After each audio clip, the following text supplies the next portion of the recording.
Hello everyone, Anushka academy के online platform में आप सभी लोगों का स्वागत है। और जैसा कि हम कल जो है हमने फिस्कल पॉलिसी को डिस्कस किया था, आज उसी डिस्कशन को आगे चलते हैं और ये देखते हैं कि नंबर ऑफ टैक्सेस जो है वो कौन कौन से होते हैं और उनके प्रोविजंस क्या हैं। ठीक है, question most of the time जो है वो इन चीज़ों से आ जाता है। ठीक है, तो आइए ज़्यादा समय ना लेते हुए इस चीज़ को शुरू करते हैं। सबसे पहले ये देखेंगे कि टैक्स जो है वो होता क्या है। होप सो कल वाली जो डायग्राम है वो आपको क्लियर होगी होगी जिसमें मैंने revenue receipt, capital receipt, expenditure, इन सब चीज़ों के बारे में करवाया था। प्लस ये भी है कि आप लोगों ने जो है वो एफआरबीएम एक्ट को भी रिवाइज कर लिया होगा। ठीक है, चलिए। सबसे पहला सबसे पहले उन्होंने क्या बोला है कि what do you mean by tax. Tax basically होता क्या है। ठीक है, टैक्स कुछ इस तरीके से है कि जैसे कि अगर देखें, नॉर्मल पब्लिक से सरकार जो है वो जो पैसा लेगी उसको उसी पब्लिक की वेलफेयर के लिए जो है वो लगाने की जो प्रोसेस है, इसी को जो है वो टैक्सेशन का नाम जो है वो दिया गया है। ठीक है, जो पैसा लोगों से कलेक्ट हुआ है उसको जो है वो टैक्स बोला गया है। ठीक है, और ये जो है ये स्टेट और सेंट्रल गवर्नमेंट के द्वारा जो है वो लगाया जाता है। और कहाँ पे मेंशन है, ये हमारे कॉन्स्टिट्यूशन में मेंशन है कि टैक्स जो है वो लगाया जा सकता है। Clear on this? Tax is a mandatory contribution to the state revenue that the Indian government levies on the working income, corporate gains, as well as being added to the cost of the transaction. ठीक है, कोई भी व्यक्ति अपनी income generation करता है, कोई business बना रहा है, उससे प्रॉफिट बना रहा है, तो उसके ऊपर जो लगने वाली चीज है उसको जो है वो टैक्स का नाम दिया गया है। टैक्स जो है वो आपके माइंड में ये आएगा कि क्यों लगाया जाता है। टैक्स को लगाने का सिंपल सा रीजन जो है वो यही है। पहला रीजन ये है कि जो लोगों के बेनिफिट के लिए पैसा लगाना है तो वो पैसा इकट्ठा हो जाएगा। दूसरा रीजन जो है वो ये है कि समाज में जो है वो इक्वालिटी आ पाए। अभी राइट नाउ जो है वो इनइक्वालिटी है। ठीक है, अब उस इक्वालिटी को लाने के लिए जो प्रोसेस फॉलो की जाती है उसको बोलते हैं टैक्स। ठीक है, और अगर इसकी बेसिकली टाइप्स को देखें तो ये बेसिकली दो टाइप्स का हो सकता है। पहला वाला कौन सा मैंने कल बताया था आपको, डायरेक्ट टैक्स। दूसरा वाला कौन सा होता है, इनडायरेक्ट टैक्स। ठीक है, अब ये क्वेश्चन है कल वाली क्लास में से ही आप लोगों के लिए क्वेश्चन है, तो कमेंट सेक्शन में जो है वो जरूर ये आंसर कीजिएगा। क्वेश्चन मेरा ये है कि जो इन दोनों चीजों से पैसा इकट्ठा होता है वो किस अकाउंट में लिखा जाता है। ऑप्शंस है, रेवेन्यू रिसिप्ट में लिखा जाएगा, रेवेन्यू रिसिप्ट में लिखा जाएगा, या फिर सेकंड ऑप्शन है कैपिटल रिसिप्ट में लिखा जाएगा। तो आपको ये बताना है कि किस रिसिप्ट में उसको लिखा जाएगा। Clear on this? चलिए आगे चलते हैं। अब नेक्स्ट नेक्स्ट ये आता है कि टैक्स इवेजन क्या होती है। क्या होता है टैक्स इवेजन, क्या होती है? टैक्स इवेजन बेसिकली ये होती है कि मान लो अगर इंडिया के केस में हम बात कर रहे हैं, तो लोग अगर टैक्स पैसा देने से बचे। ठीक है, लोगों के माइंड में ये चीज का ख्याल है कि हम जो है वो पैसा जो है वो नहीं देना चाहते, तो इस वजह से वो सिस्टम में कोई लूप होल जो है वो उसको फाइंड आउट करे और उसी लूप होल को यूज करते हुए अपना जो टैक्स का पैसा है उसको बचा लें। इस प्रोसेस का नाम है टैक्स इवेजन। होप सो आपको ये क्लियर हो गया होगा कि टैक्स एवेजन बेसिकली होती क्या है। Clear on this? People in India try to avoid paying taxes by illegal means और by using loopholes in the Indian taxation system. Illegal तरीके से, और जो टैक्सेशन सिस्टम में लूप होल्स हैं उनको यूज करके टैक्स से अपने आप को बचाने की जो प्रोसेस है इसको जो है वो क्या नाम दिया जाता है, tax evasion. Clear on this? Next, कौन कौन ऐसी चीजें करता है? Individuals, cooperative, trust. ठीक है, इन सभी के द्वारा जो है वो ये प्रोसेस की जाती है। ठीक है, यानी कि इलीगल मींस को अपनाना या एग्जिस्टिंग सिस्टम में जो लूप होल्स हैं उनको यूज करके जो है टैक्स देने से बचना, इस प्रोसेस का नाम है tax evasion. Clear on this? अब नेक्स्ट नेक्स्ट ये जानते हैं कि सर टैक्स बुएंसी जो है वो क्या होती है। ठीक है, बेसिकली दो चीजों को ही याद रखिए इस कंटेक्स्ट में। क्या क्या याद रखना आपको? पहली चीज आपको ये याद रखनी है कि हमारे भारत की जो क्या है, जीडीपी। और दूसरी चीज आपको क्या याद रखनी है? दूसरी चीज क्या याद रखनी है आपको? गवर्नमेंट का जो टैक्स का रेवेन्यू है। दो चीजें कौन सी याद रखी? टैक्स बुओयेंसी जैसे ही आप देखें तो दो चीजें याद कीजिए। पहली चीज है जीडीपी, दूसरी चीज है गवर्नमेंट टैक्स रेवेन्यू, सरकार का जो टैक्स का रेवेन्यू है। अब टैक्स बुओयेंसी बेसिकली ये होती है कि अगर मान लो हमारी जीडीपी इंक्रीज कर रही है तो उसके साथ साथ टैक्स कलेक्शन भी इंक्रीज कर रहा है या नहीं है कर रहा। अगर तो इंक्रीज कर रहा है तो हम क्या बोल सकते हैं कि इसकी बुओयेंसी जो है वो ज्यादा है। Clear on this? जैसे कि tax buoyancy explain the relationship between the change in government tax revenue growth and the change in the GDP. अगर मान लो जीडीपी इंक्रीज की जा रही है लगातार, ठीक है, अगर मान लो जीडीपी जो है वो कॉन्टिन्यूसली इंक्रीज करती जा रही है, लेकिन जो टैक्स कलेक्शन है वो इंक्रीज नहीं कर रही, तो सिस्टम के लिए प्रॉब्लमैटिक है ये। कैसे? इसका मीनिंग ये है कि उतने लूप होल्स लोगों ने निकाल लिए, जिसको लोग जो है वो उन लूप होल्स को यूज करते हैं, और उन्हीं लूप होल्स के चलते जो है वो लोग क्या नहीं पे करते, टैक्स जो है वो नहीं पे कर रहे। ये क्लियर हुआ आपको? यहां तक कोई भी प्रॉब्लम है तो आप लोग मुझसे पूछ सकते हैं कमेंट सेक्शन में। ठीक है, नेक्स्ट जो है वो ये पूछा जा सकता है कि ये एक्चुअल में एक रिस्पॉन्सिवनेस है टैक्स रेवेन्यू और ग्रोथ के बीच की। ठीक है, आपको एक बार क्लियरली भी इसको दिखा देता हूँ। ठीक है, बेसिक मीनिंग जो है वो इसका क्या होता है।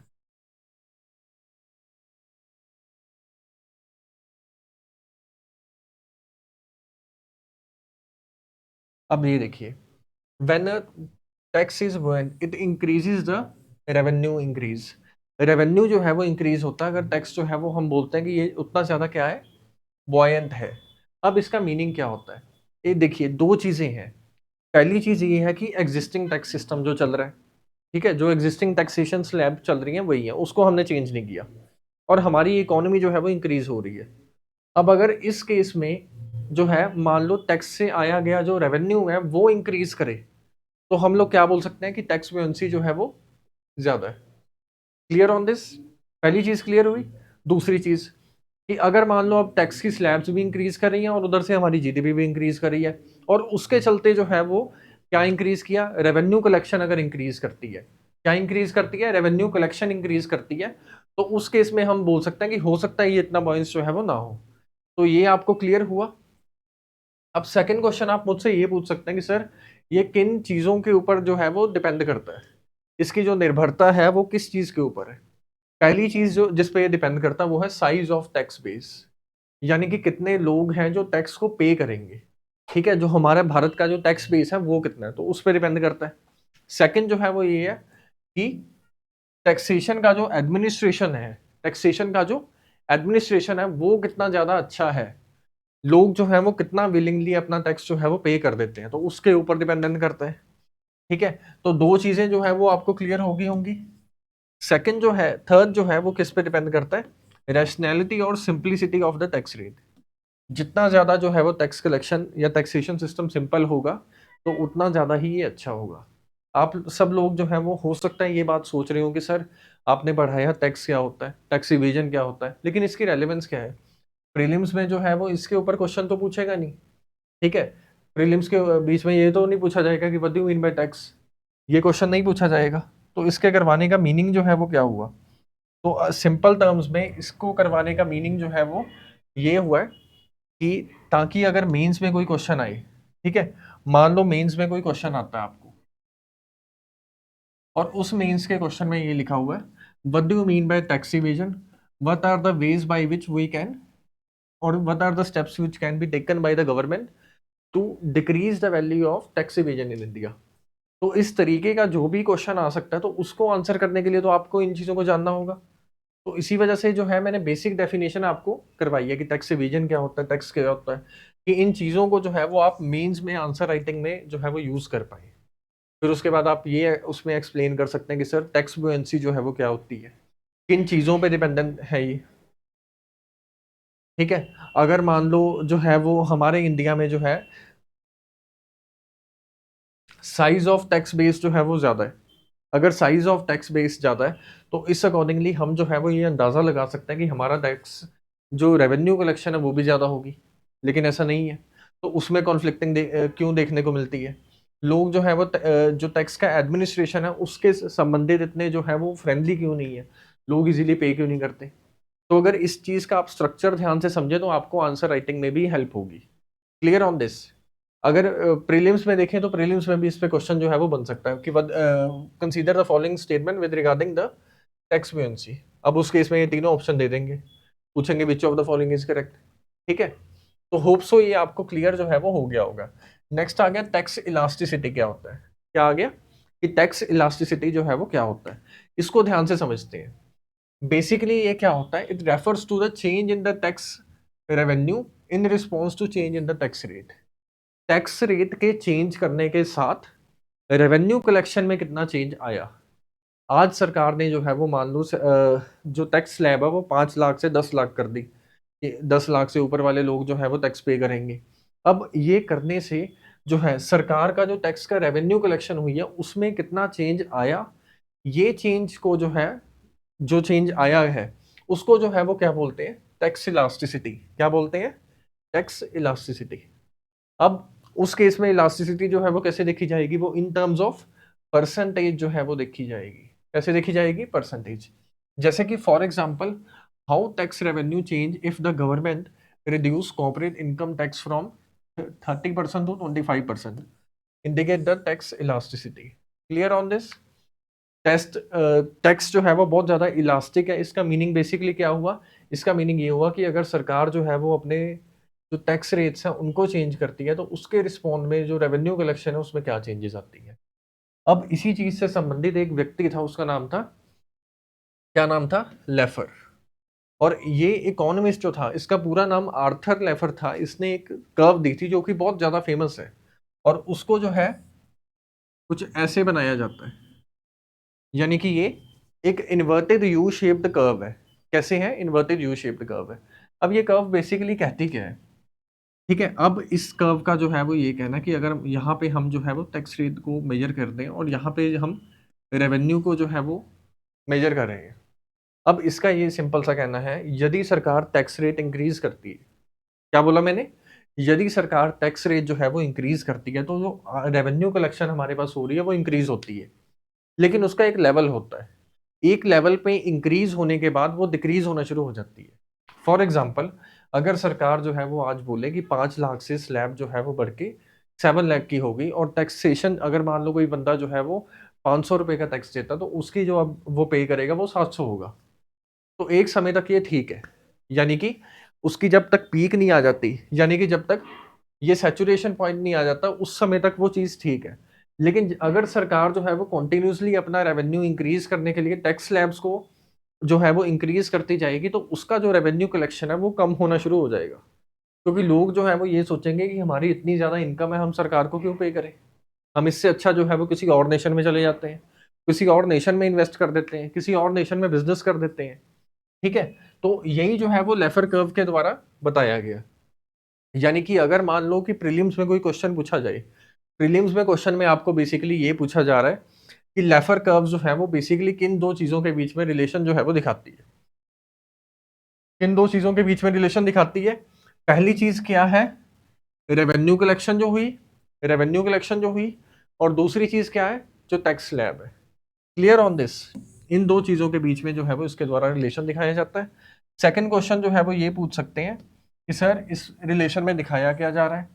ठीक है। अगर उस केस में आंसर करना हो तो हम लोग ये बोल सकते हैं कि ग्रेजुअली क्या होता है कि कुछ समय तक जो टैक्स कलेक्शन है वो इंक्रीज होती है, लेकिन फिर भी मैं अगर टैक्स रेट को इंक्रीज करता रहता हूँ, ठीक है, टैक्स रेट फिर भी इंक्रीज करते रहते हैं, तो जो रेवेन्यू की कलेक्शन है, इसकी कलेक्शन, रेवेन्यू की कलेक्शन है, वो टैक्स रेट इंक्रीज करने से कुछ हद तक इंक्रीज होगी, लेकिन एक समय के बाद वो जो है वो डिक्रीज होनी शुरू हो जाती है।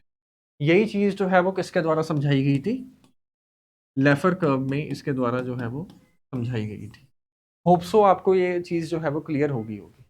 ठीक है। और बेसिकली जो है ये एक्चुअल में इंसिडेंट क्या था कि वो किसी रेस्टोरेंट में बैठा था और एकदम से ही न्यूज़ जो है वो वहाँ पे आती है कि गवर्नमेंट ने जो है वो टैक्स स्लैब्स इंक्रीज कर दिए हैं। तो फिर उसके बाद ये होता है कि वो नैपकिन मंगाता है और नैपकिन के ऊपर एक इन्वर्टेड यू शेप्ड कर्व बनाता है, और वो ये बोलता है कि अब ये पता लगाना जो है वो कुछ हद तक मुश्किल है कि इसका जो सैचुरेशन पॉइंट है ये कब आता है। इवन जो ये सैचुरेशन पॉइंट है ये हर व्यक्ति का ये सब्जेक्टिव है, हर देश का जो है वो अलग अलग होगा। किसी देश में ये पहले आ सकता है और किसी देश में बाद में आ सकता है। ठीक है। लेकिन इसका अंदाज़ा लगाने की सही सी जो अजम्पशन है वो कैसे लगाई जा सकती है, वो ऐसे लगाई जा सकती है, मान लो 2020 में जो है, और 2021, और एक साल और ले लेते हैं 2022। अब 2020 में जो है वो सरकार ने ये किया कि टैक्स स्लैब को इंक्रीज कर दिया। अब इस इंक्रीज करने के बाद 20 में जब इंफॉर्मेशन निकल के आई तो हमने ये देखा कि टैक्सेशन रेट इंक्रीज करने के बाद जो रेवेन्यू है, जो रेवेन्यू कलेक्शन हुई है वो इंक्रीज हुई है। क्या हुई है? इंक्रीज हुई है। लेकिन जो 2000 उसके बाद सरकार ने ये चीज देखी कि रेवेन्यू कलेक्शन इंक्रीज होगी, अब उसके बाद सरकार ने फिर से उसको इंक्रीज किया। लेकिन 2022 में ये देखने को मिला कि रेवेन्यू कलेक्शन जो है वो और इंक्रीज करने से बल्कि इंक्रीज होनी चाहिए थी, लेकिन डिक्रीज हुई है। तो इससे ये माना जा सकता है कि इसका सैचुरेशन पॉइंट जो है वो 2022 में यहाँ पे आ गया था और ये डाउनफॉल जो है वो जाना शुरू हो गया। तो ये जो है ये इकोनॉमिस्ट लेफर के द्वारा जो है वो दिया गया है। Clear on this? अभी तक हमने क्या क्या चीजें सीखी है इसको एक बार देख लेते हैं। हमने ये देख लिया कि सर टैक्स क्या होता है, उसके बाद हमने देखा था कि टैक्स एवेजन क्या होती है, ठीक है। उसके बाद हमने देखा था कि टैक्स बुएंसी जो है वो क्या होती है, किन चीज़ों पर डिपेंडेंट होती है। उसके बाद हमने देखा था कि टैक्स इलास्टिसिटी जो है वो क्या होती है। ये सब चीज़ें हमने देख ली। उसके बाद एक कर्व देखी थी जिसका नाम था लेफर्स कर्व। उम्मीद है कि इतना आपको अच्छे से बिल्कुल क्लियर हो गया होगा, ठीक है। तो अब जो है वो कुछ हद तक ये समझते हैं कि टाइप्स ऑफ टैक्सेस कौन कौन से होते हैं और उनको जो है उनके ऊपर अभी जो है वो ज़्यादा फोकस करते हैं। टैक्सेस की अगर बात करें, इनको दो पार्ट्स में डिवाइड किया जा सकता है। पहले होते हैं डायरेक्ट और दूसरे होते हैं इनडायरेक्ट। डायरेक्ट टैक्सेस कुछ हद तक ऐसे हैं कि जैसे मान लो आपकी कोई इनकम है, अब उस इनकम का इतने प्रतिशत आपको जमा करवाना होगा सरकार के पास, तो ये जो है ये डायरेक्ट टैक्स की एग्जांपल है। Clear on this? Direct tax जो है ये कुछ प्रोग्रेसिव है। प्रोग्रेसिव और एग्रेसिव टैक्स में क्या डिफरेंस होता है ये भी आपको समझाता हूँ। प्रोग्रेसिव टैक्स जो है वो कोई भी ऐसा टैक्स होता है जो इंक्रीज इन योर इनकम के साथ वो भी इंक्रीज होता है। मान लो आपकी इनकम जो है वो 10 लाख से 90 लाख होगी, अब वो जो इंक्रीज इन इनकम आया उसके चलते जो आपका क्या इंक्रीज होगा, जो टैक्स आपने सरकार को पे करना उसमें भी अगर इंक्रीज देखने को मिलता है तो इसको बोलते हैं कौन सा? Progressive. Clear on this? Regressive जो है विद इंक्रीज इन इनकम वो डिक्रीज होता है, इसका रिवर्स होता है। और एक होता है प्रोपोर्शनेट टैक्स जो कि as a form of percentage होता है कि एक फिक्स परसेंट जो है वो जमा करवाना होगा as in the form of tax. Indirect tax जो है वो कुछ इस तरीके से है, जैसे आपने कोई भी चीज के ऊपर देखा होगा एमआरपी लिखा रहता है और नीचे लिखा रहता है इंक्लूड ऑफ ऑल टैक्सेस, ठीक है। अब जो वो प्राइस एमआरपी वाला लिखा हुआ है उसमें पहले से ही टैक्स जो है वो काउंट किया हुआ है, उसमें पहले से ही क्या काउंट किया हुआ है? टैक्स जो है वो किया हुआ है, तो उसको बोलते हैं इनडायरेक्ट टैक्स, ठीक है। यानी कि वो टैक्स जो आप पे भी कर देते हो और आपको पता भी नहीं लगता कि आपने पे कर दिया, तो उसको बोलते हैं indirect tax. Clear on this? अब ये भी समझ आ गया आपको क्या होता है जो डायरेक्टली जो है वो इनकम के ऊपर लगता है। अब पहला टैक्स जिसके बारे में हम डिस्कशन करने जा रहे हैं उसका नाम है इनकम टैक्स। इनकम टैक्स के बारे में नॉर्मली आपको जो है चीज़ें पता होंगी, लेकिन कुछ ऐसी चीज़ों को जानते हैं जो कुछ अलग है, या फिर जिनके बेसिस पे क्वेश्चन पूछा जा सकता है। क्वेश्चन सिंपल रहेगा, लेकिन ये है कि उस समय ये लगेगा कि ये चीज़ तो हमने रीड ही नहीं की, इस एंगल से सोचा ही नहीं हमने। Clear on this? और एक चीज़ जो मैं स्लाइड्स आगे आगे करूंगा तो इसमें आप ध्यान रखिए कि जो फिगर्स होंगी वो फिगर जो है वो ईयर टू ईयर चेंज होती रहेंगी, तो उसके ऊपर ज़्यादा फोकस ना करते हुए उस ईयर में उस चीज़ को सर्च कर लेना आप, प्लस फोकस करना कि कॉन्सेप्चुअल नॉलेज जो है वो आपको आ जाए। पहला जो टैक्स हम देखने जा रहे हैं उसका नाम है इनकम टैक्स। क्या नाम है? Income tax. Clear on this? ये वो टैक्स है जो बेसिकली किसी भी व्यक्ति की इनकम के ऊपर लगाया जाएगा। किसके ऊपर लगाया जाएगा? इनकम के ऊपर लगाया जाएगा। अब आप पूछेंगे कि सर मान लो मैं कोई कंपनी चलाता हूँ और मेरी जो कंपनी है वो एक यूनिकॉर्न कंपनी है। Clear on this? अब उस कंपनी में मैंने जो पैसा कमाया उसके ऊपर टैक्स लगाया जाएगा? तो मेरा आंसर होगा नहीं। इनकम टैक्स जो है वो उसके ऊपर नहीं लगाया जाएगा। इनकम टैक्स आपकी इनकम के ऊपर लगाया जाएगा, जो आप उससे इनकम अर्न कर रहे हो उस पे ऊपर। और उस जो कंपनी है वो कंपनी के लिए अलग टैक्स है। मतलब आपको दो तरीके के टैक्स पे करने होंगे, एक वो इंडिविजुअल खुद अपना पर्सनल लेवल पे टैक्स पे करेगा और एक वो कंपनी के लेवल पे करेगा। तो इन दोनों चीज़ों को जो है वो ध्यान से समझिए। तो पहली चीज़ जो है वो ये लिखी गई है कि किन लोगों के ऊपर ये लगाया जाएगा। पहली चीज़ इंडिविजुअल्स के ऊपर लगाया जाता है। नेक्स्ट हिंदू अनडिवाइडेड फैमिलीज के ऊपर, अनरजिस्टर्ड बिजनेस के ऊपर ये लगाया जाता है, and other groups of person के ऊपर। अब आप एक चीज़ ध्यान से देखिए, यहाँ पे कहीं पे भी कंपनी शब्द इस्तेमाल हुआ? ठीक है, कंपनी शब्द जो है वो कहीं पे भी इस्तेमाल नहीं हुआ। इन्होंने इंडिविजुअल्स यूज किया, बिजनेसेस यूज किया, अनरजिस्टर्ड बिजनेसेस बल्कि, ठीक है, ग्रुप ऑफ पर्संस और हिंदू अनडिवाइडेड फैमिलीज, ऐसे शब्द जो है वो इस्तेमाल किए इन्होंने। विच मीन्स इनकम टैक्स जो है वो पर्सन के ऊपर। दूसरी चीज मैंने ये बोली थी कि ये प्रोग्रेसिव है, तो income tax is a progressive tax in case of India. Clear on this? ठीक है। अब नेक्स्ट ये होता है कि इनकम टैक्स जब लगाना है तो उस केस में जो है वो कैसे इसको कैलकुलेट किया जाएगा। पहली चीज, इनकम जितने भी उसके सोर्सेज हैं उनमें से इनकम जो है वो जितनी इनकम आई है उसको जो है कैलकुलेट किया जाएगा। सबसे पहले क्या किया जाएगा, जितने भी सोर्सेज हैं उनसे जो इनकम आई है उसको कैलकुलेट किया जाएगा। अब वो जो इनकम आई है उसके बाद क्या होगा, उसके बाद उसके ऊपर जो है वो लगाया जाएगा। ठीक है। सबसे पहले income from all the sources are combined together और उसके बाद जो है वो इसको लगाया जाएगा। Clear on this? अब नेक्स्ट एक चीज इसमें और जानने वाली है कि एग्रीकल्चर इनकम के ऊपर इनकम टैक्स जो है वो नहीं लगाया जाता। अब आप सोचेंगे कि सर एग्रीकल्चर इनकम के ऊपर इनकम टैक्स क्यों नहीं लगाया जाता? और ठीक है, दूसरी चीज आप ये भी सोच सकते हैं इससे जो और क्या चीज निकाली जा सकती है वो ये है कि सर अगर मान लो मेरे पास जो है वो कोई इनकम है और मैं एग्रीकल्चर में इन्वेस्ट कर दूं तो उस तरीके से मैं इनकम टैक्स इवेजन कर सकता हूं, मैं टैक्स देने से बच सकता हूं। तो ऐसी चीज जो है वो इंडिया में भी की जाती है और हम ये भी देखेंगे कि इस चीज से बचने के लिए गवर्नमेंट जो है वो क्या क्या चीजें करती है। Clear on this?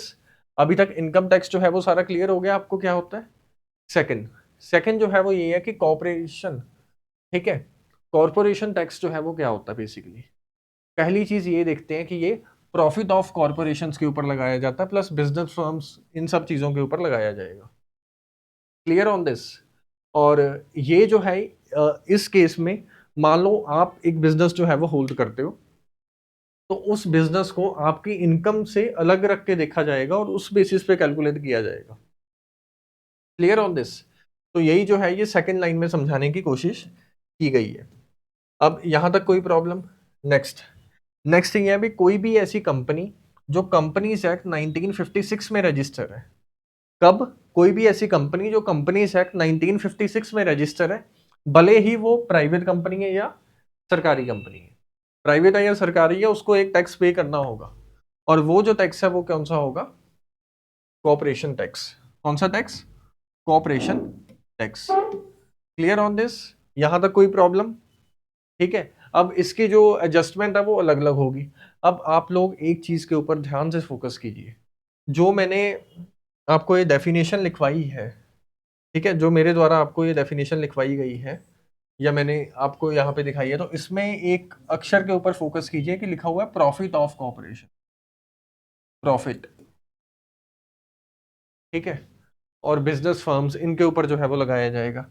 अब इस चीज को थोड़ा सा और ध्यान से जो है वो समझते हैं।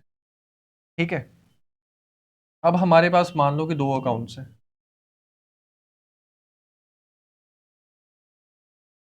ठीक है, मान लो ये हमारी कंपनी की क्या है, एक सिंपल सी बैलेंस शीट है। अब इस बैलेंस शीट में ये लिखा हुआ है कि यहाँ पे हमारे इनकम के क्या क्या सोर्सेज आए हैं, क्या क्या सोर्सेज है जिससे हमें रेवेन्यू जो है वो आया है। Clear on this? और यहाँ पे ये लिखा हुआ है कि हमारे जो है वो एक्सपेंडिचर क्या क्या है और कहाँ कहाँ पे हमारे खर्चे हुए हैं। सिंपल बैलेंस शीट, जो पैसा आया, जो एक्सपेंडिचर करना है। मान लो आपको जो पैसा आया वो आया 1000 रुपीज का। ठीक है, सिंपल एग्जाम्पल है तो इस वजह से वैल्यू सिंपल ले रहा हूँ कि आपको समझ आ जाए। और हमने जो एक्सपेंडिचर करना है वो भी कितना है, 1000 का है। Clear on this? अब दोनों चीजें देखिए कि मान लो मुझे जो फायदा हुआ कंपनी को चला के वो 1000 का हुआ और मैंने जो खर्चा करना है वो 1000 का करना है। तो इस चीज के चलते मेरा प्रॉफिट क्या हो गया? जीरो प्रॉफिट हो गया। क्या मुझे पैसा जो है वो कोई खर्च करना पड़ेगा इसमें? नहीं। प्रॉफिट मुझे जो है वो क्योंकि मेरा जीरो है। और हमने लास्ट डेफिनेशन में ये देखा था कि प्रॉफिट के ऊपर वो कैलकुलेशन उसकी की जाएगी।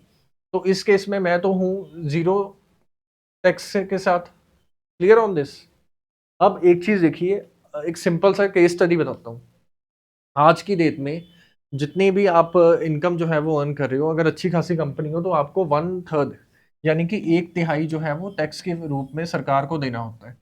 लेकिन ये सेम चीज जो है वो 1995 97 में जो है वो थी नहीं थी। ठीक है, उस समय जो है वो ऑलमोस्ट 1.5 जो है वो आपको देना होता था। उस समय की एक फेमस कंपनी है जिसका नाम है रिलायंस। रिलायंस ने उस समय जो प्रॉफिट बनाया था वो इतना था। ठीक है, कितना था? 1305 करोड़।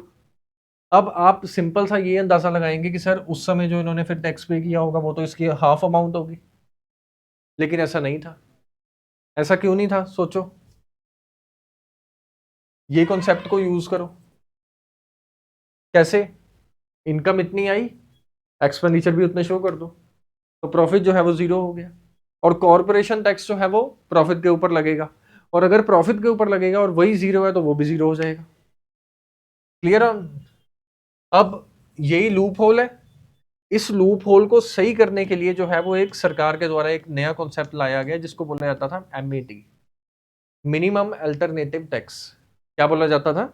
Minimum alternative tax. ये एक ऐसा टैक्स होता था जो बेसिकली किसके ऊपर लगाया जाता था? ये बेसिकली ग्रोस, यानी कि ग्रॉस प्रॉफिट जो है वो उसके ऊपर लगाया जाता था, कि यहीं पे जो है वो कैलकुलेट करके, ठीक है, इसमें और भी एडजस्टमेंट्स है, मैं ज्यादा टेक्निकलिटी इसमें नहीं जा रहा, ऊपर से आपको बता रहा हूँ। इसी लेवल पे जो है वो कैलकुलेट करके ये पता कर लो कि 15% जो है, यानी कि यहाँ पे जो वैल्यू है इसका जो 15% है वही है जो एक्चुअल में टैक्स अमाउंट है, और उस टैक्स अमाउंट को जो है वो जमा करवा दो। और इसी को नाम रख दिया गया एमएटी, यानी कि मिनिमम अल्टरनेटिव टैक्स, जो कि आपको पे करना होगा। ये कॉन्सेप्ट जो है वो होप्सो आपको क्लियर जो है वो हो गया होगा। और ठीक है, ये क्लियर हुआ। अब एक चीज और देखिए, आप लोग मुझसे ये पूछ सकते हैं कि सर ये कंपनीज के लिए तो चला गया, अब मान लो प्रोपराइटरशिप है, ठीक है, अगर मान लो कोई लोगों ने जो है वो कंपनी बना रखी है, तो उस केस में कोऑपरेटिव सोसाइटीज हैं, तो उस केस में क्या होगा? उस केस में भी तो बताइए। तो उस केस में जो है सिमिलरली मिनिमम अल्टरनेटिव टैक्स जैसी ही कोई चीज जो है वो लाई गई थी, लेकिन यहाँ पे उसका नाम क्या था? एमईटी, लेकिन वहां पे ए आगे आ जाता और ये बन जाता एएमटी, अल्टरनेट मिनिमम टैक्स। बात एक ही है। मिनिमम अल्टरनेटिव टैक्स का आपको मीनिंग समझ आया कि क्यों लाया गया, इसका मीनिंग क्या होता है, और आपको ये समझ आया कि ये कंपनीज के ऊपर लगाया जाता है। और कंपनीज के बाद सेकंड नंबर पे जो होता है उसको बोलते हैं अल्टरनेटिव मिनिमम टैक्स। और ये जो है ये कंपनीज के ऊपर नहीं, जो रेस्ट ऑफ द थिंग्स होती हैं उनके ऊपर लगाया जाएगा। इसके बाद भी होता है, एक होता है एडवांस टैक्स। ठीक है, तो ये होप सो आपको ये क्लियर हो गया होगा कि सर इनकम टैक्स क्या होता है।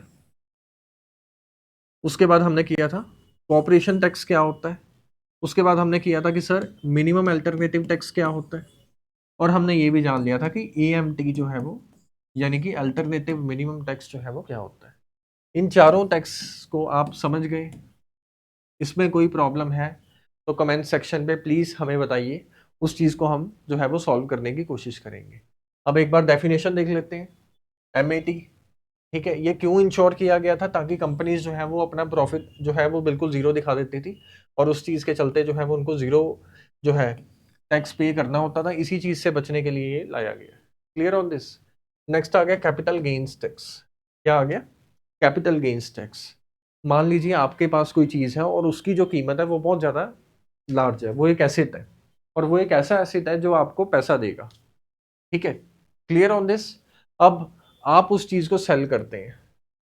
अब जब आप उस चीज को सेल करेंगे तो आपके पास कुछ पैसा आएगा, और उस पैसे को जो है वो सरकार को देना होगा, उसको बोलते हैं कैपिटल गेन्स टैक्स। जो उस कैपिटल से आपने पैसा कमाया है। एग्जाम्पल के तौर पे आपको मैं बताता हूँ, मान लो आपने इस साल किसी चीज को खरीदा, अब आपने 2 साल जो है वो उसको अपने पास ही रखा। अब 2 साल बाद जो है वो आपने ये सोचा कि क्यों ना प्रॉफिट कमाया जाए, पैसा कमाया जाए इस चीज को आगे सेल करके। अब अगर मैं इस चीज को आगे सेल करूंगा तो उस चीज के चलते जो 2 साल तक मैंने इसको अपने पास रखा था तो उसके ऊपर भी तो टैक्स देना पड़ेगा। जो मैं 2 साल में प्रॉफिट कमाऊंगा इस चीज को बेचने के बाद, वो टैक्स को जो है वो कैपिटल गेन्स टैक्स के नाम से जाना जाएगा। Clear on this? Capital gains tax में जो वैल्यू है, अब आप बोलोगे कि सर ये इसका मीनिंग ये होगा कि कैपिटल गेन्स टैक्स जो है वो दो तरीके का हो गया, लॉन्ग टर्म और शॉर्ट टर्म। कितने तरीके का हो गया? दो। कौन सा? लॉन्ग टर्म और शॉर्ट टर्म। अब दोनों में डिफरेंस क्या है? दोनों में जो है वो समय का डिफरेंस है। जैसे शेयर्स वगैरह हो गए, ये नॉर्मली चीजों को 1 साल का टाइम जो है वो शॉर्ट टर्म में माना जाता है, और एक से ज्यादा समय का टाइम जो है वो लॉन्ग टर्म में लिख दिया जाता है। Clear on this? जो कोई भी चीज मूव नहीं कर सकती, जो इमूवेबल प्रॉपर्टी है, उसमें अधिकतर केसेस में जो है वो 2 साल का समय लॉन्ग टर्म में मान लिया जाता है। ठीक है, तो इसकी जो डेफिनेशन है वो सब्जेक्टिव है, जो लॉन्ग टर्म और शॉर्ट टर्म की है, तो उस केस में वो चेंज होती रहती है। लेकिन कैपिटल गेन्स टैक्स क्या होता है ये आपको समझ आ गया होगा। Clear on this. अब नेक्स्ट नेक्स्ट टैक्स जो हम करने जा रहे हैं वो क्या है? Security transaction tax. कौन सा tax? Security transaction tax. Security transaction tax जो है वो क्या होता है इसको समझते हैं। अब it's a tax on gains made of the domestic stock exchange on the security. अगर मान लीजिए डोमेस्टिक स्टॉक एक्सचेंज में आपने सिक्योरिटीज को जो है वो खरीदा बेचा, उससे जो पैसा मिलने वाला है, उससे जो फायदा होगा, उसको जो है वो किस नाम से बोला जाता है? Security transaction tax. और ये सन 2004 में जो है वो इनके द्वारा लाया गया था। Clear on this. ये सेंट्रल गवर्नमेंट के द्वारा जो है वो टैक्स कलेक्शन इसकी होगी। अब नेक्स्ट एक चीज और देखते हैं। पहले जो है वो ये होता था कि कंपनीज क्या करती थी, जैसे मान लो मेरी एक कंपनी है और मेरे पास जो है वो लगभग 10-15 एम्प्लॉयज जो है वो काम करते हैं। अब मैं जो है वो ये चीज करूंगा कि उन 10-15 लोगों को मैं कुछ बेनिफिट्स देने शुरू कर दूंगा और ये बोलूंगा कि क्योंकि मैं उन लोगों को बेनिफिट्स दे रहा हूं तो इस वजह से मेरा एक्सपेंडिचर बहुत ज्यादा होता है और उसके चलते मैं टैक्स जो है वो नहीं पे कर सकता। अब क्योंकि मैं टैक्स जो है वो नहीं पे कर सकता तो मुझे जो है वो टैक्स से माफ कर दिया जाए, राहत मिल जाए मुझे। अब वो जो है उस केस में कंपनीज के द्वारा जो ये चीज को किया जाता था टैक्स से बचने के लिए, किससे बचने के लिए? सरकार को जो पैसा देना उससे बचने के लिए, तो उसी चीज के ऊपर सरकार ने एक टैक्स लेके आई थी, तो उसको बोलते थे फ्रिंज बेनिफिट टैक्स। क्या बोलते थे? Fringe benefit tax. और ये जो है, ये इसका रीजन समझ आ गया कि क्या, क्यों लाया गया या किस तरीके से इसमें चीजों को मैनिपुलेट जो है वो किया जाता था। तो बेसिक सा रीजन इसका ये था। नेक्स्ट आ गया सेस। सेस बेसिकली क्या होता है? अब एक चीज देखिए, हमारे इंडिया में एन नंबर ऑफ प्रॉब्लम्स है। अब उन प्रॉब्लम से फाइट करने के लिए हमें पैसा चाहिए। ठीक है। अब जैसे एजुकेशन है, ठीक है, एजुकेशन को ज्यादा करने के लिए कि ज्यादा लोग जो है वो पढ़े लिखे हों, तो उस चीज के लिए कुछ टैक्स लगाया जाता है जिसको बोलते हैं सेस। क्या बोलते हैं? सेस। ठीक है। A cess is a tax on tax. क्या होता है ये? Tax on tax. ठीक है। और ये इसका बेसिक सा मीनिंग जो है वो ये होता है किसी चीज को फुलफिल करना। मान लो हमारा कोई मकसद है कि भारत में जो है वो ये चीज के ऊपर वर्क करना है। अब उस मकसद को ध्यान में रखते हुए जो टैक्स लगाया जाएगा और वहां से जो पैसा आएगा उसको सिर्फ उसी कार्य के लिए, उसी चीज के लिए यूज किया जाएगा, उसको जो है वो सेस का नाम दे दिया जाएगा। Clear on this. और इसका मेजर पर्पस जो है क्या होता है? जैसे कि एजुकेशन हो गया, एजुकेशन पर्पस के लिए लगा देंगे ये। दूसरी चीज इसमें जानने वाली ये है कि जितना भी पैसा कलेक्ट होता है इसके थ्रू, वो कहाँ पे जाता है? कंसोलिडेटेड फंड ऑफ इंडिया में जाता है। कहाँ पे जाता है? कंसोलिडेटेड फंड ऑफ इंडिया में जाता है और वहां पे इसको यूज किया जाएगा। जब इसका मकसद पूरा हो जाएगा तो ये लगना भी जो है वो क्या हो जाएगा? बंद हो जाएगा। तो उस समय सेस जो है वो नहीं लगा करेगा। Clear on this. नेक्स्ट आ गया सरचार्ज। क्या होता है सरचार्ज? क्या होता है? मान लो आपकी इनकम जो है वो बहुत ज्यादा है। अब उस इनकम का जो टैक्स आप दे रहे हो वो भी ज्यादा होगा। अब उस इनकम का जो टैक्स दे रहे हो वो भी ज्यादा होगा। अब उस इनकम का जो टैक्स दे रहे हो उसके ऊपर एक टैक्स लगा दिया जाए तो उसको जो है वो सरचार्ज का नाम दे दिया जाता है। ठीक है। तो ये इसका मीनिंग समझ आ गया। Clear on this.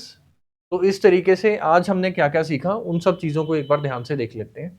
सबसे पहले हमने ये देखा कि सर टैक्स क्या होता है, टैक्स इवेजन क्या होता है, उसको ध्यान में माइंड में रखिए, उसकी डेफिनेशन जो है वो क्या होती है। फिर ये देखा था कि टैक्स बुओयेंसी जो है वो क्या होती है, टैक्स इलास्टिसिटी जो है वो क्या होती है। टैक्स इलास्टिसिटी के बाद हमने ये भी देखा था कि लेफर्स कर्व जो है वो हमें क्या चीज़ के बारे में नॉलेज देती है। फिर उसके बाद हमने डायरेक्ट टैक्सेस के बारे में स्टडी किया था। सबसे पहले इनकम टैक्स देखा, उसके बाद कॉर्पोरेशन टैक्स देखा, उसके बाद हमने क्या देखा था? Minimum alternative tax. और उसके बाद एएमटी हमने देखा क्या होता है। फ्रिंज इक्विटी टैक्स जो है वो ये देखा। सिक्योरिटी ट्रांजैक्शन टैक्स जो है वो हमने देख लिया। ठीक है। फिर उसके बाद हमने ये भी देखा कि सेस और सरचार्ज जो है वो इन दोनों में क्या डिफरेंस होता है और ये क्या होते हैं। तो इन चीज़ों को हमने जान लिया है। ठीक है। तो उम्मीद है कि आपको समझ आया होगा। अगर कोई भी चीज़ में कोई प्रॉब्लम लगती है तो आप कमेंट सेक्शन में बता सकते हैं, हम उस चीज़ को इम्प्रूव करने की कोशिश करेंगे। चलिए, all the very best. Thank you.